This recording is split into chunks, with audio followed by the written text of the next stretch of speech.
आता पेट्रोलचा खर्च विसरा, घरी आणा इलेक्ट्रिक स्टायलिस्ट इलेक्ट्रिक गाडी।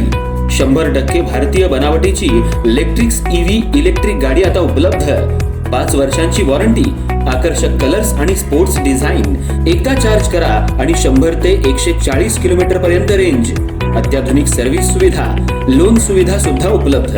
आजच भेट द्या साई मोटर्स, किसान चौक, इचलकरंजी। संपर्क 93 73 27 57 52 किंवा 0230 299 77 66। नो पेट्रोल नो टेन्शन, इलेक्ट्रिकचा स्मार्ट पर्याय।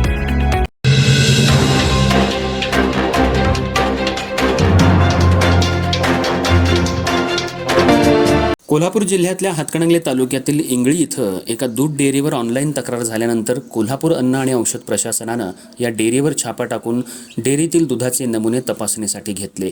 हे नमुने तपासणीसाठी फॉरेन्सिक लॅबला पाठवण्यात आले असून अहवाल आल्यानंतर या डेअरीवर काय कारवाई होणार याकडे सर्वांचे लक्ष लागले। जेव्हापासून तुकाराम मुंढे यांनी अन्न आणि औषध प्रशासनाच्या आयुक्तपदाचा कारभार घेतलाय तेव्हापासून त्यांनी भेसळ करणाऱ्यांवर चांगलीच कारवाई सुरू केली आहे। तसंच अन्न भेसळ अधिकाऱ्यांनाही चांगलंच धारेवर धरले।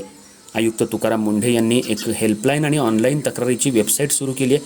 त्यामुळे सर्वसामान्य नागरिक या सर्व तक्रारी दाखल करतायत। या तक्रारीची दखल घेऊन कोल्हापूर जिल्ह्यातील हातकणंगले तालुक्यातल्या इंगळी इथं एका दूध डेअरीच्या विरोधात तक्रार झाली होती।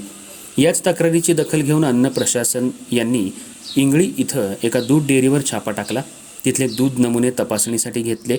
ही कारवाई गेल्या 8 ते 10 दिवसांपूर्वी झाली आहे। जिल्ह्यामध्ये सध्या अन्न आणि औषध प्रशासनानं गेल्या काही दिवसांपासून अशाच कारवाया केल्यात, पण याची माहिती प्रसार माध्यमांपासून लांब ठेवण्यात आली आहे। जर अधिकाऱ्यांना फोन केल्यानंतर अधिकारी ही कारवाई मी केली नाही असं सांगून एकमेकांवर ढकलतायत। त्यामुळे अन्न प्रशासनाच्या कारवाईवर मात्र प्रश्नचिन्ह निर्माण होते। गेल्या काही दिवसांपूर्वी जिल्ह्यातील पनीर तयार करणाऱ्या फॅक्टरीवर छापा टाकण्यात आला होता। पोलिसांनी कारवाई केली होती, पण अन्न प्रशासनानं नमुने तपासणीसाठी नेले होते, पण त्याच्यावर अजून काही कारवाई झालेली नाही। इंगळीतील एका दूध डेअरीवर गेल्या 10 दिवसांपासून कारवाई होऊन नमुने तपासणीसाठी नेण्यात आलेत, त्याचाही अहवाल अजून आला की नाही असा सवाल सध्या निर्माण झालाय। सध्या जिल्ह्यात अन्न आणि औषध प्रशासनाच्या कारवाई मात्र जोरदार सुरू आहेत।